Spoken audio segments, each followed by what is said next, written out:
नैसर्गिक आपत्ती, बदलतं हवामान आणि वाढता उत्पादन खर्च या सर्व आव्हानांमुळे अनेक शेतकरी कर्जाच्या ओझ्याखाली दबले गेले आहेत.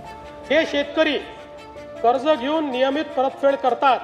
अशा शेतकऱ्यांना प्रोत्साहन देण्याच्या हेतूने नियमित कर्ज परतफेड केलेली असल्यास अशा पात्र शेतकऱ्यांना 50,000 रुपयापर्यंत प्रोत्साहनपर लाभ देण्यात येईल. राज्यातील बँकिंग यंत्रणा सक्षम असावी यासाठी समितीच्या शिफारसीतील निकषानुसार निर्णय घेण्यात येईल.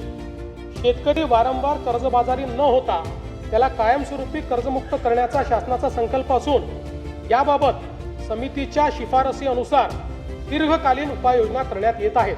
शेतकऱ्यांना दिलासा देण्यासाठी राज्य शासनाने पुण्यश्लोक अहिल्यादेवी होळकर शेतकरी कर्जमुक्ती योजना 2026 जाहीर केली आहे. या योजनेअंतर्गत पात्र शेतकऱ्यांना मिळणार 2 लाख रुपयांपर्यंतची थेट कर्जमुक्ती आणि शेतकऱ्यांना कर्जमुक्ती देऊन प्रामाणिक परतफेडीचा राज्य शासन सन्मान करणार आहे. 1 एप्रिल 2019 ते 31 मार्च 2025 या कालावधीत घेतलेले आणि 30 सप्टेंबर 2025 पर्यंत थकीत असलेले पात्र अल्प मुदतीचे पीक कर्ज या योजनेत समाविष्ट आहे. योजनेचा आणखी एक महत्त्वाचा भाग म्हणजे नियमित कर्जफेड करणाऱ्या शेतकऱ्यांसाठी प्रोत्साहनपर लाभ.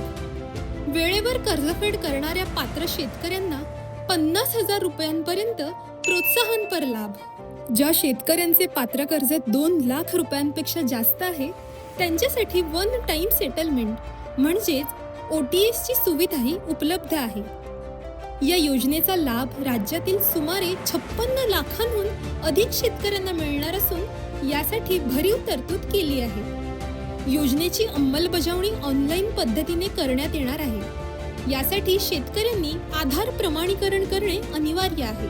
पुण्यश्लोक अहिल्यादेवी होळकर शेतकरी कर्जमुक्ती योजना 2026 शेतकऱ्यांना आर्थिक दिलासा, सक्षम शेती आणि समृद्ध महाराष्ट्राकडे एक महत्त्वपूर्ण पाऊल. बळीराजाला कर्जमुक्तीचा आधार आपले महाराष्ट्र सरकार.